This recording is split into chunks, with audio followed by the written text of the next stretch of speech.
Hi, welcome everyone. Happy to see you at 2:30 on this maybe sunshiny, maybe rainy afternoon, depends on where you are located. And we are here to talk about Intro to Google Classroom. This is intentionally designed to be a very slow session, so you can play along at home. The goal for us is to help you get set up in Google Classroom, have one ready to go to share with your students. And if you already have one set up, we love hearing your tips and tricks in the tabs or in the chat.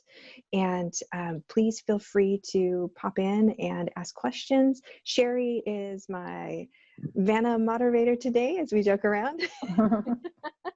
And she'll be able to answer any questions if I don't catch them on the chat right away. A link to the resource is in the chat, but I'm going to go ahead and share my screen.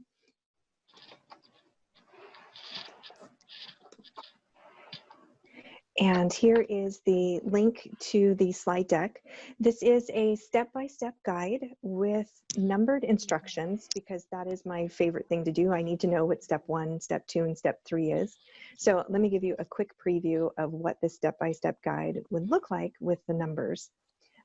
So for example, on this particular slide, you can see steps 1 through 4, and the explanation for those numbered bubbles are down here in the notes at the very bottom of that slide deck. So I would recommend not running it as a presentation, but choosing to look at it like individual sheets of paper. So hopefully you can get connected if you'd like to follow along with the slide deck, but that is there for your resource after when we are all done. And you're like, hey, wait, I don't remember that step. Hopefully that step is available to you here. And you can also email me directly, email Sherry directly. I'll just volunteer her for that. And we will get you connected with your area TOSA, or I am also very happy lifetime support to help out anyone. So I have a quick question for you. So we should get started. Can anybody tell me whose office this is?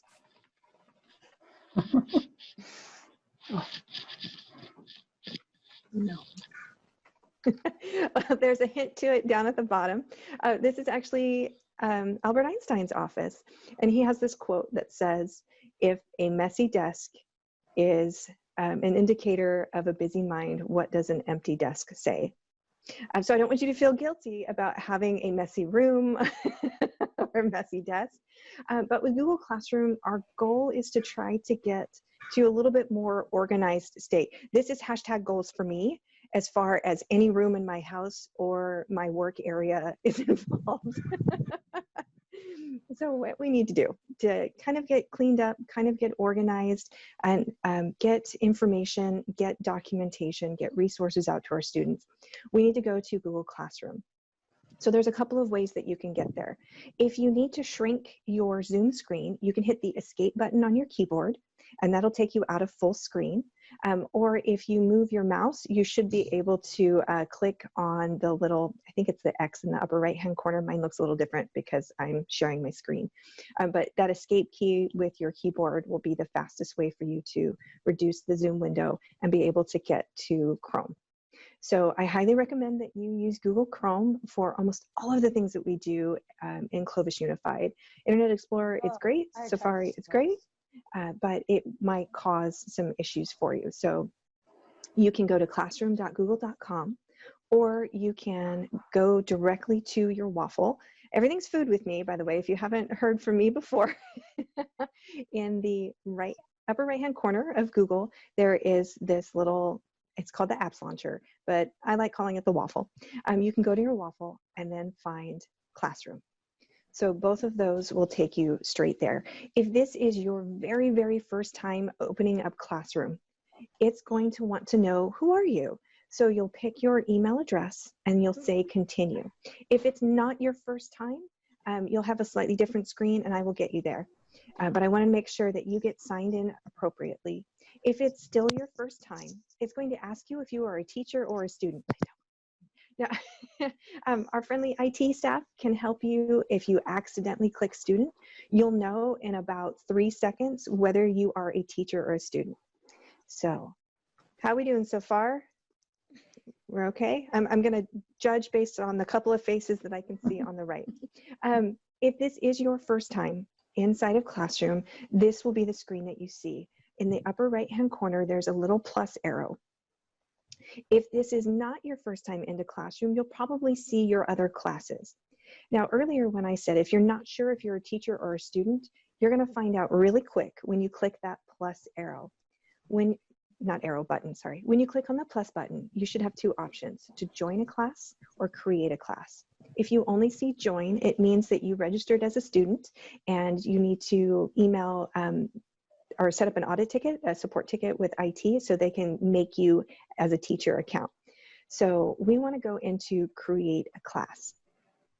I'm going to switch over to the live view using my CUSD account, but I couldn't give you these screenshots for first timers since I've been in it. So I'm going to repeat the process. Some of you may still have been signing in. So I will talk through what I'm doing. Workshop. She's telling us what to do. Yes. So I'm here at Google. I opened up Chrome and I'm looking for the waffle in the upper right-hand corner. I'm going to click on the waffle and I'm going to find Google Classroom. Oh, should I do a fun little tip really quick? Oh, always room for a fun tip. So this waffle, this apps launcher icon is just like your phone. Sorry, let me move people's faces. These are all rearrangeable. You can click, hold, and drag and move them in any order you like. If you were looking at the Zoom screen and at your browser and you notice that I don't have my account in the upper left-hand corner, that's because I hardly ever use my account and I drug it down into a different location. So let's say that Google Meet is really important to me. I can just click, hold, and drag and move Google Meet to a completely different location. So just like I rearrange my phone, I can rearrange these apps. So that's why my Classroom's at the very top, because that is the first thing that I do every day. Well, aside from open Outlook, does that count? Sure, that counts, okay. Yes, that counts. Absolutely. So here is my Google Classroom homepage. You can see that I've been a little busy with Google Classroom. So for our first timers, you won't have seen any of these tiles that indicate that you have a classroom. What I asked you to do next was find that plus button at the top. You're going to click on that plus button and then you're going to say create class. So I'm going to create a little demo class here. Some tips for you. Class name. I would be really encouraged to go Mrs. Johnson's class. I will tell you that you can't reuse names without getting really confused. So let's say that I'm making a class for this year, the 2019-2020 year, and I call it Mrs. Johnson's class. And then for the 2020-21 year, I call it Mrs. Johnson's class again. In Google Drive, I will have two folders with the same name, and I will go crazy trying to figure out which classroom has which assignments for which year's kids.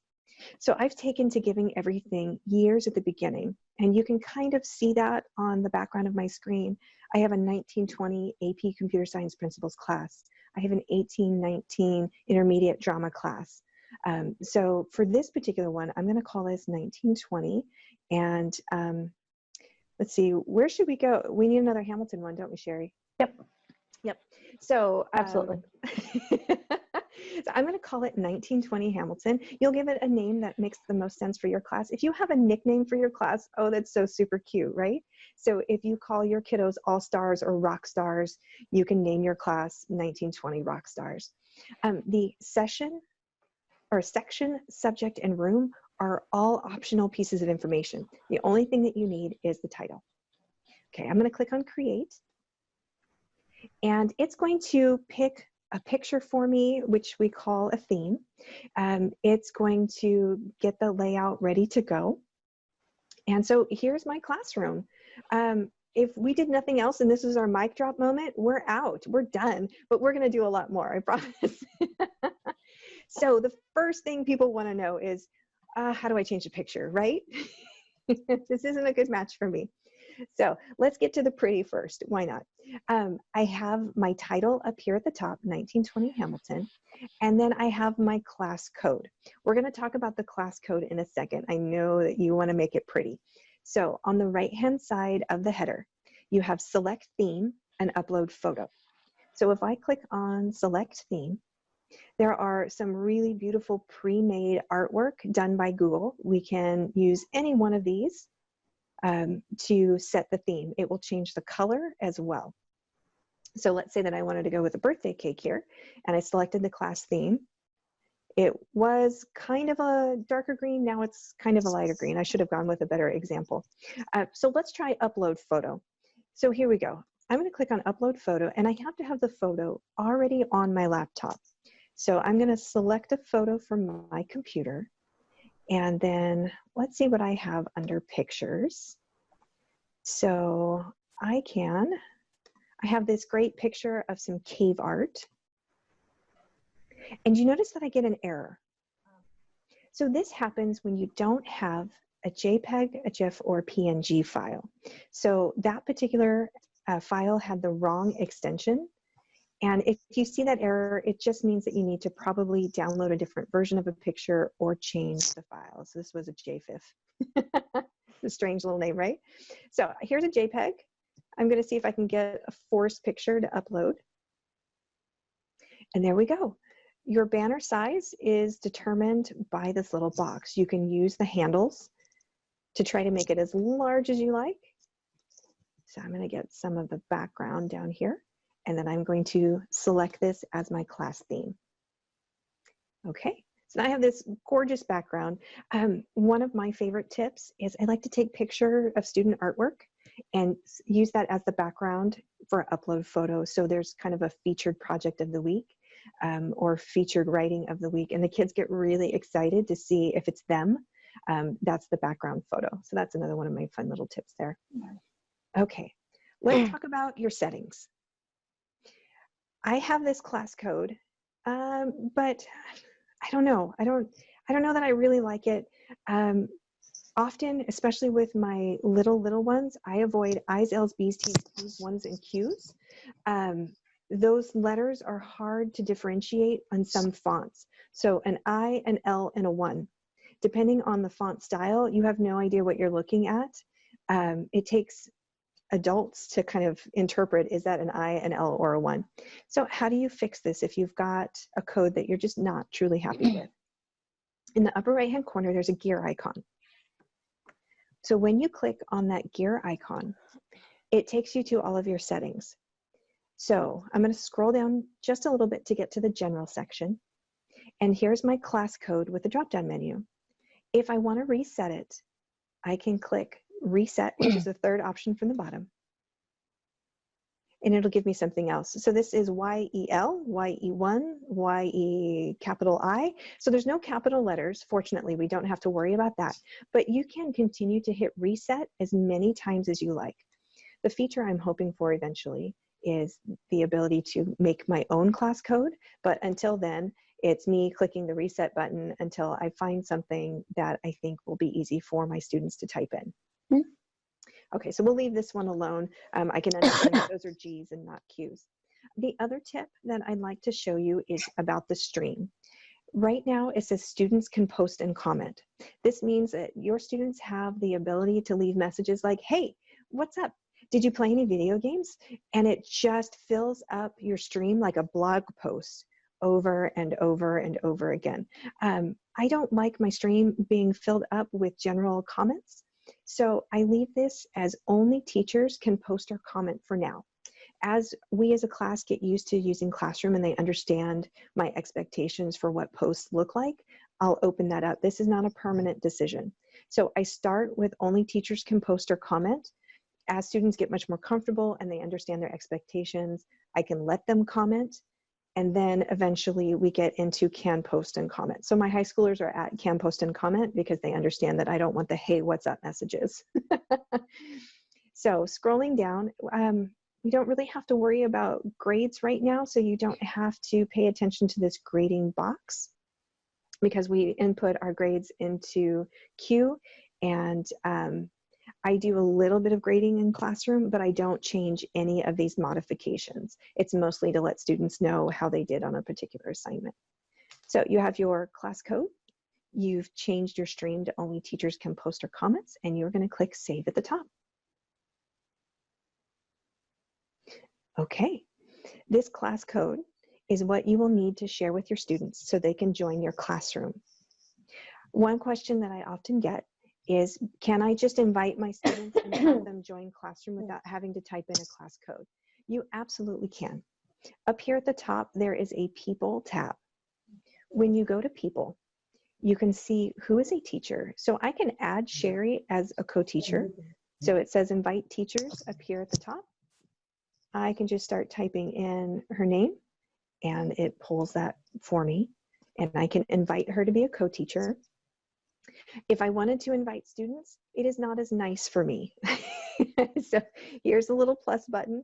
I have to paste in every single one of my students' email addresses full with the @cusd.com in order to invite them.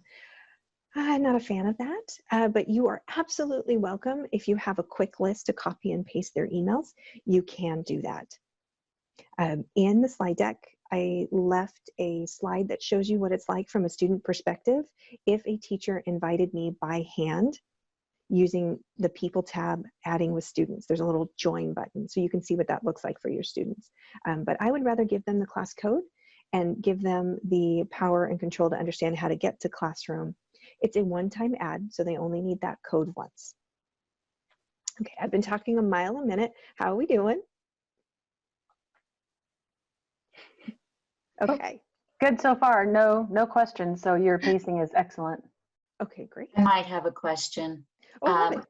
I did invite my students because I don't have that many, so I did it just singly, but I don't know that my students are even, they're young, and I don't know that they're even going to know that they've been invited.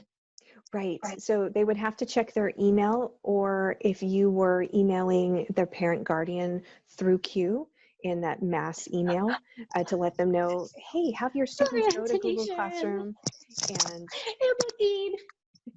and let them know to click that join button. Here So are I the can use students. Q. It's okay. Yes, you can send that mass email through Q to let parents know, hey, have your kiddos sign in. And I do believe that when you invite them, when they go into their Google Classroom, the tile shows up and they click to join, I believe. So let me Invite them find on. that slide for you.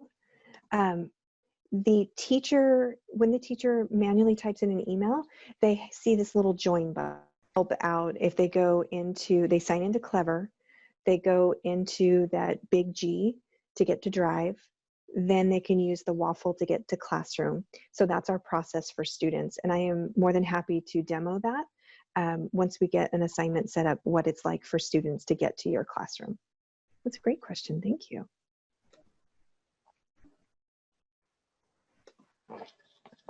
Okay, so back on the stream. What is the stream useful for? The stream is where students go to see the latest updates, information that has been posted. So I could very easily, it says share something with your class. Last night I went in and I said, hello, I will be on Zoom from 10 a.m. to 11 a.m. tomorrow morning. See you there. So this is just a way for you to push out information. This is great for telling students that their Seas Candy fundraiser is due. I've had PE teachers say, take your clothes home. It's a way for you to send a message without the anticipation of a response. So I'm going to post that message right there. And so students will come into the stream and it populates in chronological order. I should say reverse chronological order. So the newest message is on top. So if you write 5 messages to your students, that very first message might not be seen unless they scroll down. So your stream, whenever you post a message or an assignment, everything shows up on the stream. And so that's kind of the home base for students. All right, let's talk about getting an assignment in. How to do this is up here in classwork. Now, for your first time in your class, there won't be anything that you can see that populates. We have to do that. So there is the create button at the top. And what I'd like to do is walk you through how to create a template in a Google document where you're anticipating that students will respond to a question. So this is recreating a worksheet in a way. So I'm going to walk you through how to do, again, a Google Doc template to respond to a question. So I happen to have Google Drive open. If you need to open up a new tab and pop into Drive, I'll try to speak a little bit slower. And we're in a judgment-free zone, right? Because you can see my drive. What I want to do is create a new Google Doc, and I need to have it in a folder or in a location that makes sense for me. I don't want to have to go fishing for it a lot. So I'm just going to put it under my drive. But if you have file folders or an organizational structure in Drive that makes sense for you, like you have an ELA folder, you have a reading folder, you have a science folder, then I would recommend putting your classwork, the assignments that you're going to push out into Google Classroom, into those particular folders to make it easy for you to find later. So right here in the upper left-hand corner, I've got that plus new button. It looks like a little rainbow. So I'm going to click on the new button, and then I'm going to go straight to Google Docs. And while we're waiting for Docs to populate, in this process, because many of our students are used to worksheets, what are some of the things that they typically see on a worksheet? They see a space to write their name, right? Because it's in Google Classroom, we don't have to put in a space to write name with a bunch of underscores like we're going to print this, because we won't be printing out this document most likely. So I won't need to do anything for name. The other thing that you typically see on a worksheet is date.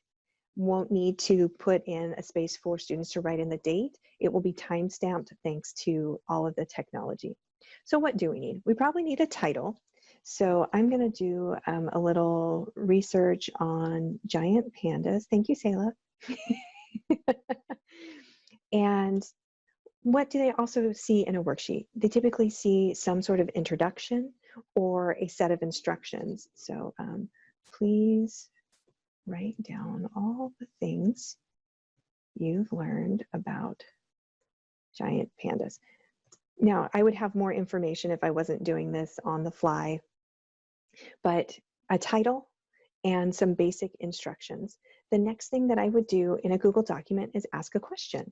So question number 1, where do giant pandas live? What else would I want to know that students did in research? Let's see, what do giant pandas eat? Right? And so we typically talk about habitat, we talk about survival skills. So you're following along with the types of questions that you would ask. Now, if I'm looking at this document as a student, where do I type?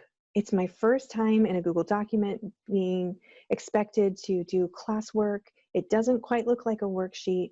Kiddos get kind of confused about where to type. As adults, we know to go next to the question mark and hit the enter key a couple of times.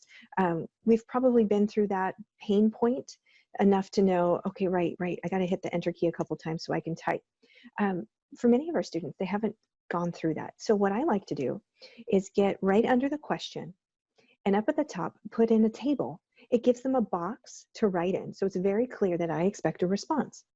So I'm going to go up to Insert, Find Table, and do a 1-by-1 table. So this gives me this lovely little box. I like to hit the enter key a couple of times so it makes the box bigger. And just because I'm explaining my clicks, I hit backspace to get rid of that extra space. That's a personal preference, that's up to you. But as a student now, if you're looking at question 1 versus question 2, is it clear enough to you where I'm supposed to write? Most likely yes. Oh, I need to write in the box. So I'm going to repeat that process for question number 2. Let me get rid of some extra spaces here. So just under question number 2, I'm going to go up to Insert on the menu, Table, and then do a 1-by-1 table and hit the enter key a couple of times. So the only thing that I sacrifice in giving them a box to write on is the ability for them to hit the tab key for paragraph formatting. So you'll have to be okay with the lack of paragraph formatting for a while until you can train them out of using tables. Once they get used to Google Docs, you don't have to keep inserting that table, but for the first few times, it's definitely so helpful for our younger students to understand where to write. I'm just going to make some cosmetic changes here, like a little bold on my title, maybe increase the font size and center it. So you can make it as fancy as you like.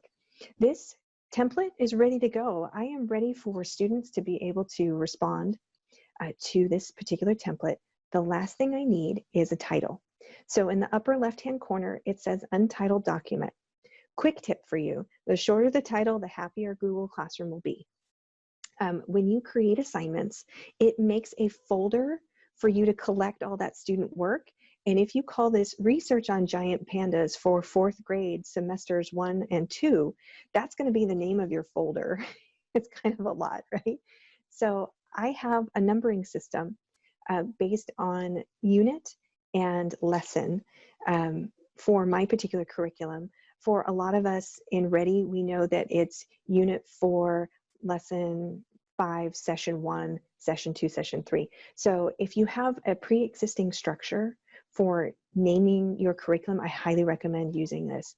So notice that it pulled my title, the first couple of words, Research on Giant Pandas. I'm going to say that maybe this is unit 2, lesson 8, Research on Giant Pandas.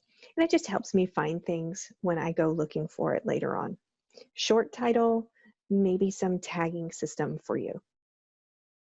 Okay, we're doing good, Sherry?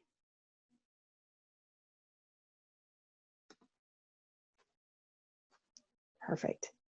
Sorry, I muted myself. So I wasn't making noise.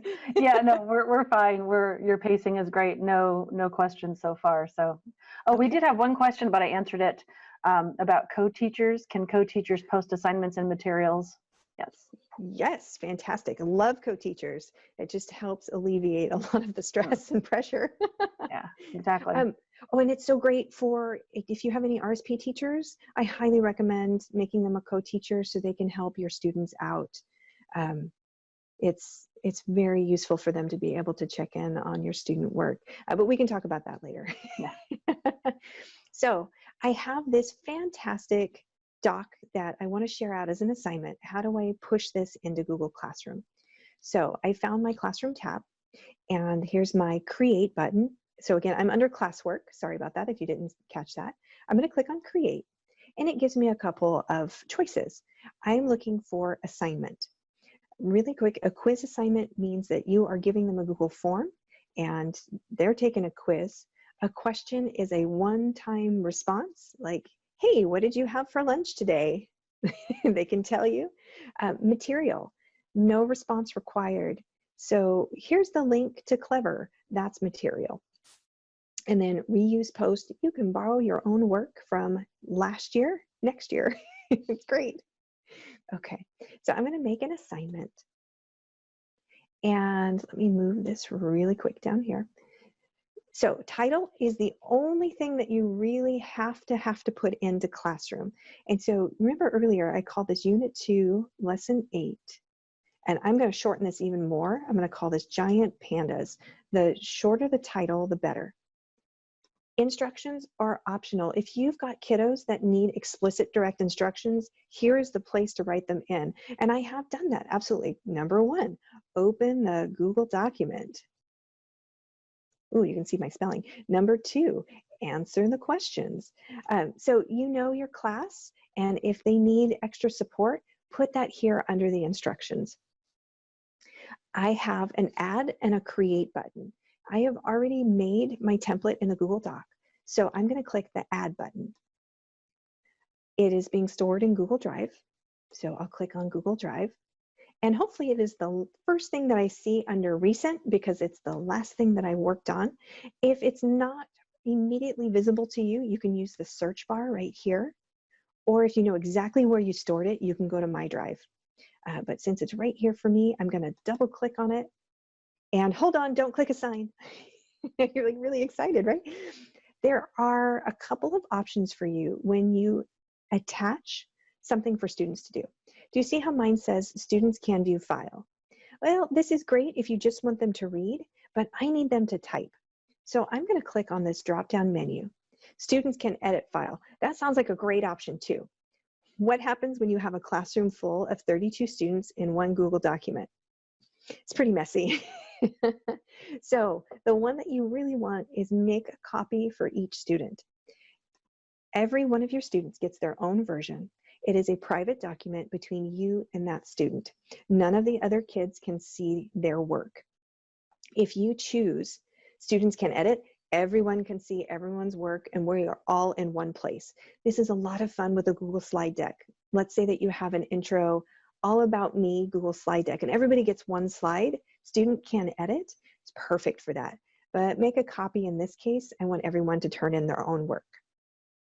This is a one-time option. Make a copy is only there for brand new assignments. If you come back in to edit your assignment, oh, I forgot this document, make a copy will no longer be available for you. So a heads up on that one.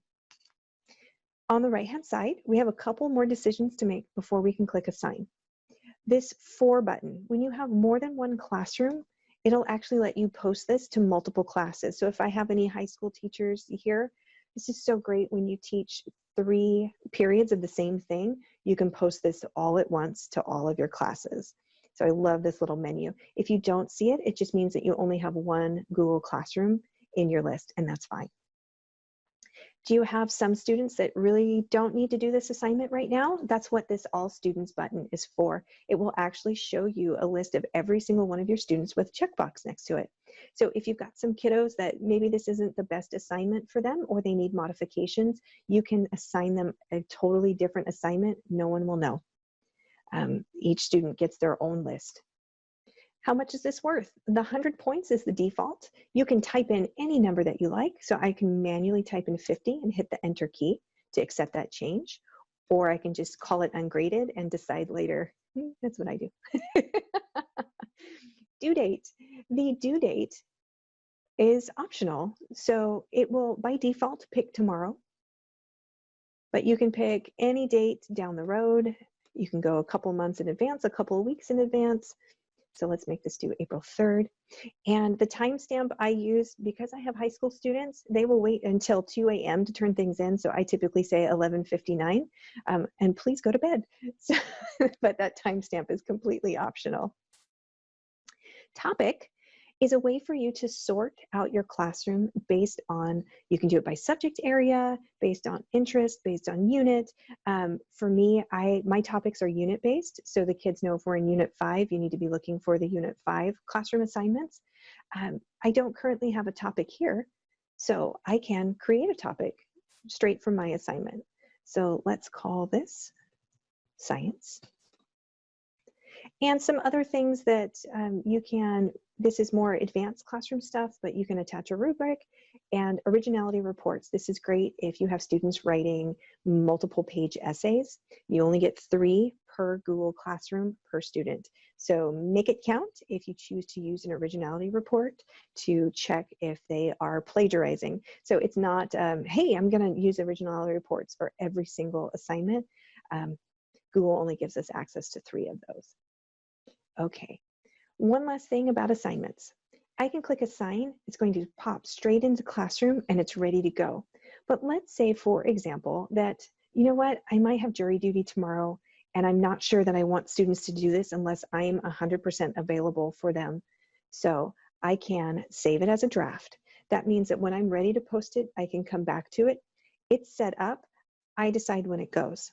So that's like the jury duty example. The schedule example is great for, you know what, it's 3:04.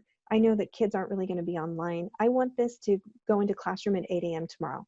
So I can click on that schedule button and it lets me pick the date and time. So I'd like to schedule this for tomorrow at 8 a.m. Look, it read my mind. That's amazing. And then I can click on schedule. I'm going to show you what Assign looks like in the meantime. So I'm just going to click that big Assign button in the upper right-hand corner. And now you should see it under classwork and under the stream in Google Classroom. So here's my topic for science. Here is the assignment.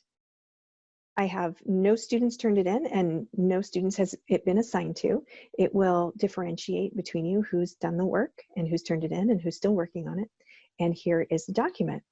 On the stream, you can see that here's my hello message and that I have posted a new assignment. Okay. Any questions that have popped up?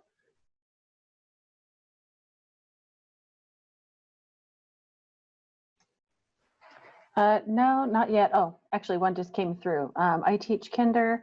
Can I upload videos, pictures via Drive instead of writing out the instructions? Absolutely. So let's say, for example, that I want to create a material because I have a video that I want them to watch. So the reason why I'm not picking assignment is because there's no anticipated response. You just want them to be able to watch the video, and maybe they're going to draw a picture, but that doesn't have to do with Google Classroom, right? So I'm going to pick material in this case. And let's do morning routine videos. I know a lot of us have songs that we like to sing that to indicate when it's time to clean up and good morning, and I miss those videos, right? So I'm going to click on add, and I can go straight to YouTube. Because they're at home, they can watch YouTube videos at home. If they are at school and you want to continue with this process, you'll need to send Sherry the link to that YouTube video so we can whitelist it.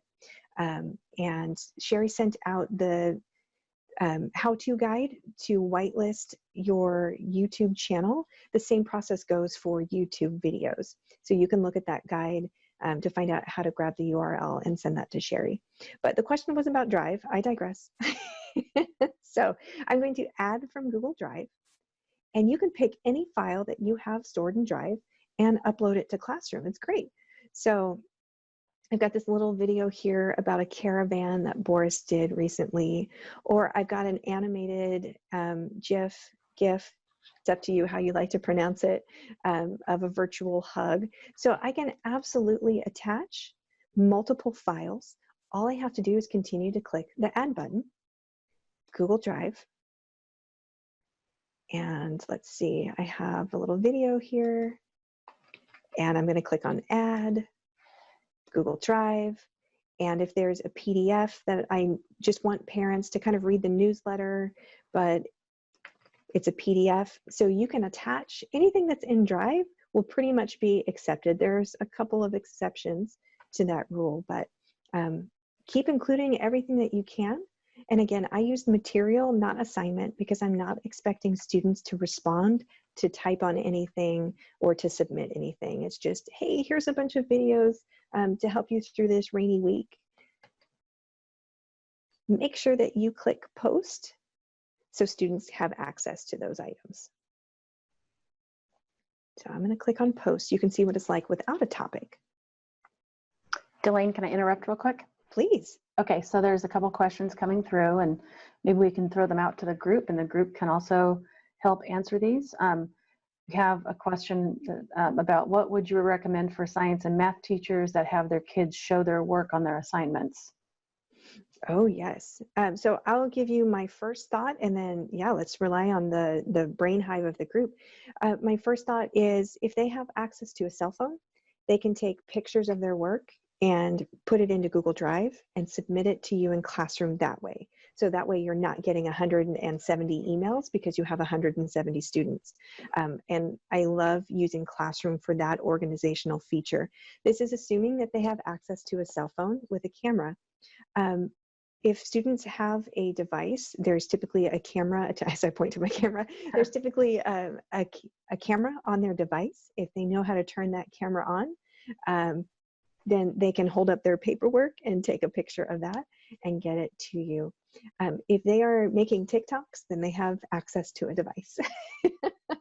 There's also quite a few teachers that use Screencastify, and their students do an online whiteboard, and they record what they're doing and submit that.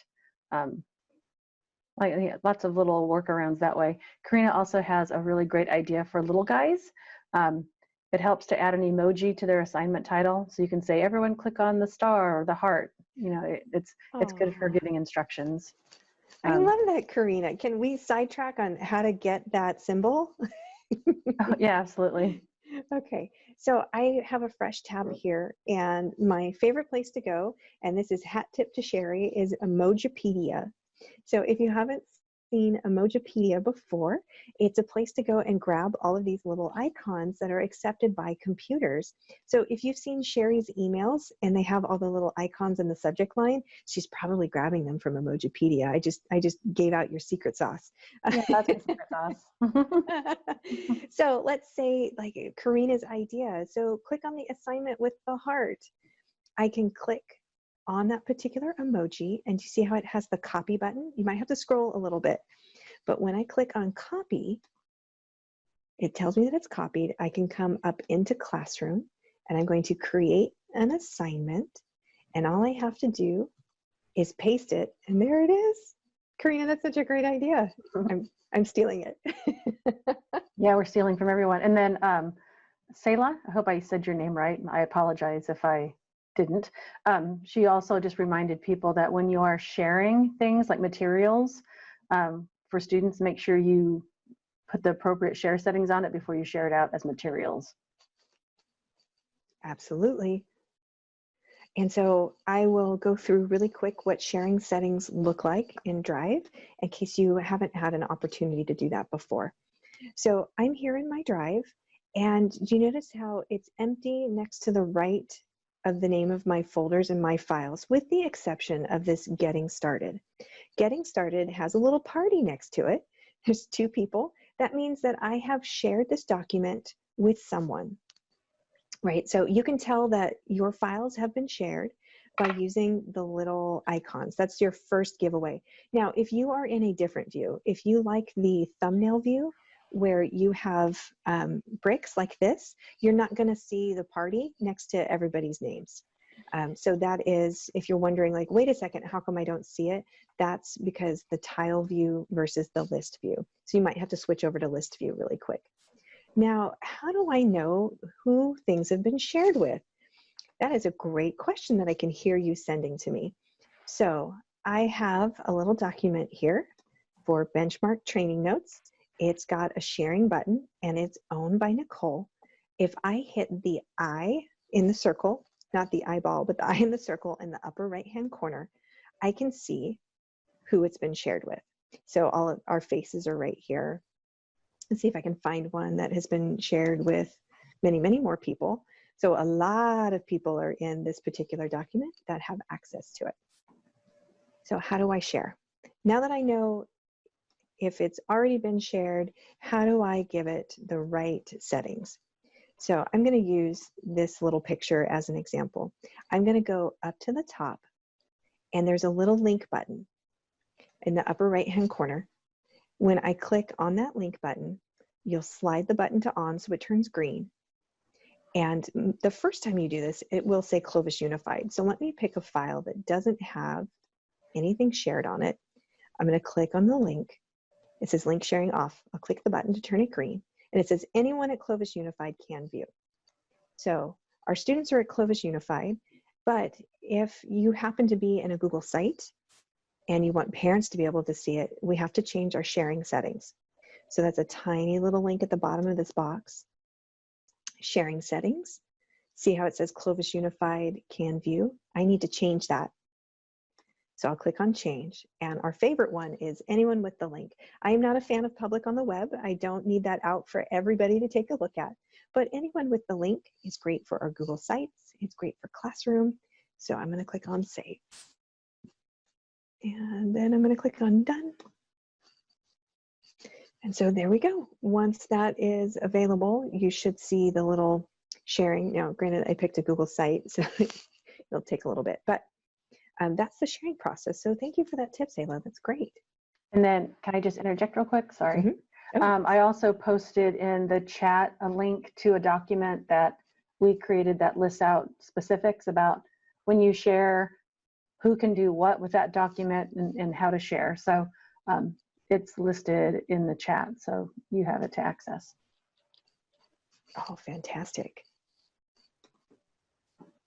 Okay, there was one more thing that I was hoping we'd have time to share, and it was a question from yesterday, which was, how can I let parents know when things are due? Because parents don't have access to Classroom. It is a student-only resource. You have to have a CUSD email in order to be able to access Classroom. So I wanted to point out, from classwork, you have these Google Calendar links and your Class Drive folder link. The Google Calendar link takes you to the list of assignments that are due. So you can see what it looks like here. I'm waiting for it to populate. On the left-hand side, let me move the video so you can see a little bit more here. On the left-hand side, I have my calendar And then I have a list of every single classroom that I have a calendar for. So you can see that that's a lot of classrooms that I've built over time. But I'm looking for this Hamilton classroom folder. What I want to do is I want to, let's see, display this one only for now. So I'm turning off all of my other calendars. So this is the calendar that I want to take a look at. If I had a bunch of assignments, I believe I made that assignment due on the 3rd. So here it is. It says assignment for Unit 2, Lesson 8, Giant Pandas. It's due on the 3rd. How do I get parents to see this calendar? So in your Google site, so I'm going to pop into, let's see if I can find, that's going to be a little bit harder for me to find. I should have pulled up my site, had it ready to go in a tab. Sorry, everyone. Okay, let's go into this practice site here. So I have my classroom. I have put in a bunch of assignments and everything has due dates. How do I get my classroom calendar into my Google site? So what I like to do is have a separate page for the calendar. So I'm going to go up to Pages and add a new page.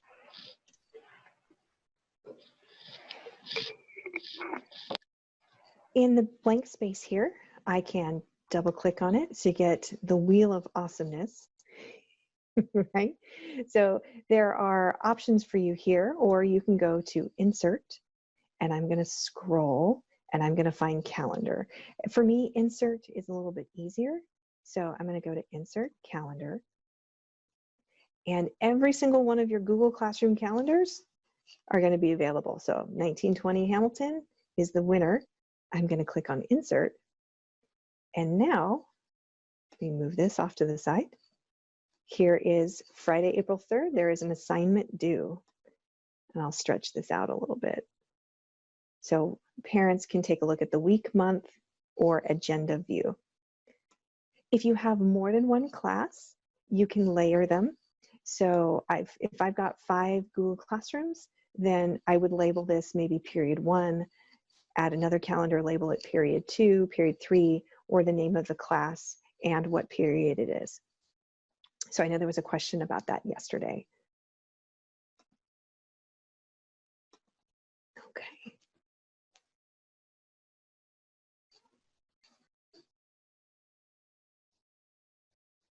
I love it.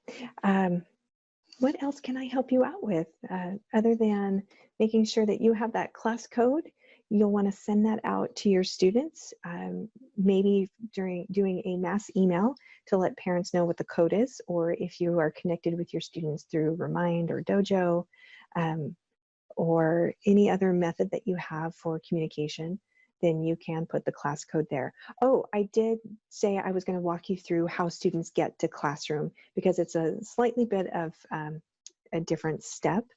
It's not a straight click the way they do for most resources. So up at the top, I'm going to open up Clever.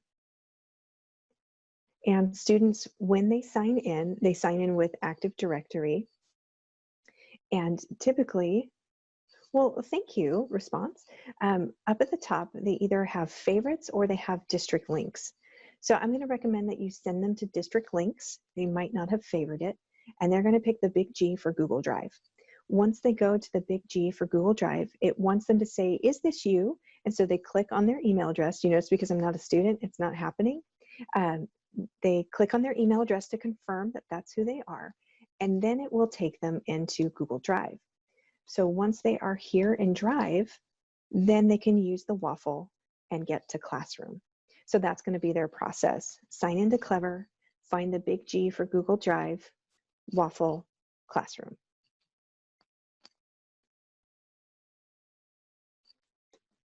And it just becomes a regular part of their process after about 2 or 3 times. They're amazing. I'll walk into a class and say, okay, get to Classroom. And 30 seconds later, I'm like, oh, everybody's there. This is great.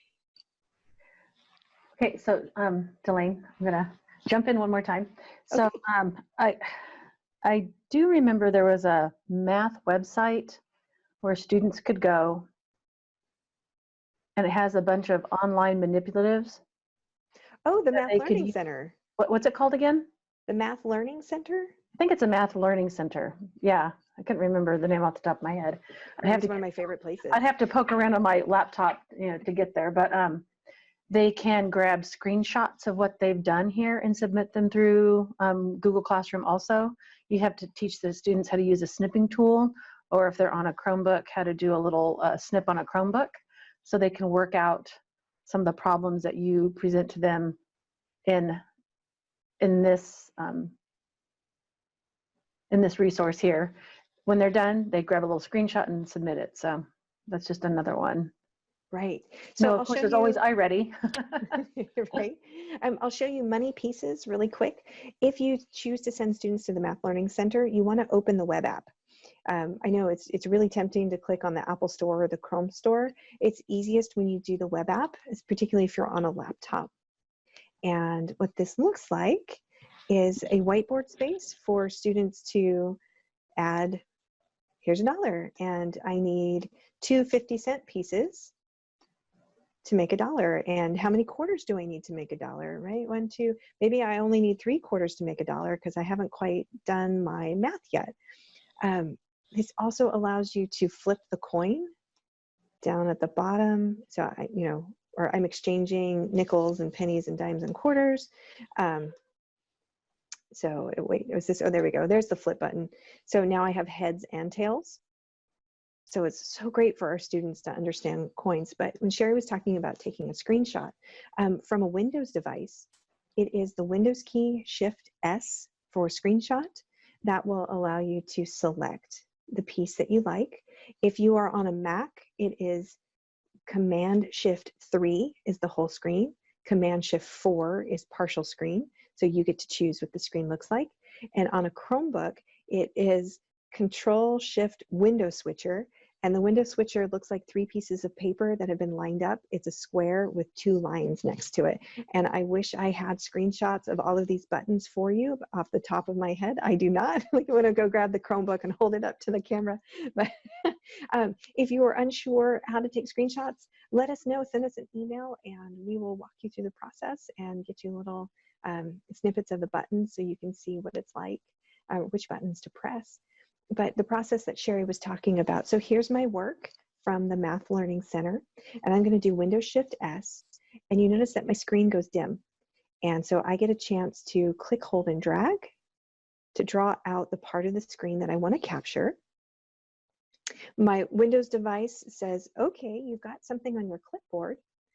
I can go up to my Google Doc assignment as a student, and I can use Control V to paste my screenshot right into my assignment. Then I can type out, so I worked on making $1 by dividing it into coins. Have them explain their process. So I love being able to use screenshots with a document or a slide deck in Google Classroom. It's a great idea. Okay, so I'll put that Math Learning Center link back up so you can see that at the top, but mathlearningcenter.org/resources/apps. Pattern shapes, number pieces, number lines, number frames, clocks, geoboards. One of my favorite things to do with 2nd graders and 4th graders is geoboards. Okay, PowerPoints. So you can absolutely add PowerPoints into Google Classroom. The students will not be able to engage with them other than viewing them. It's helpful if you can convert those into Google slide decks, if you'd like them to be able to manipulate any of the information in that slide deck. But think of a PowerPoint in Classroom like a PDF. You can upload it, but the only thing students will be able to do is scroll through it like a PDF. Okay, it looks like we have about 4 minutes. And so any additional questions or ideas that you'd love to share, something that you've done with your classroom? I love stealing ideas. All right, thank you, friends. I appreciate you and spending some time after a hard day to support our students. So we're much better together for sure. Thanks everybody for coming today. Yeah, any questions, just email us.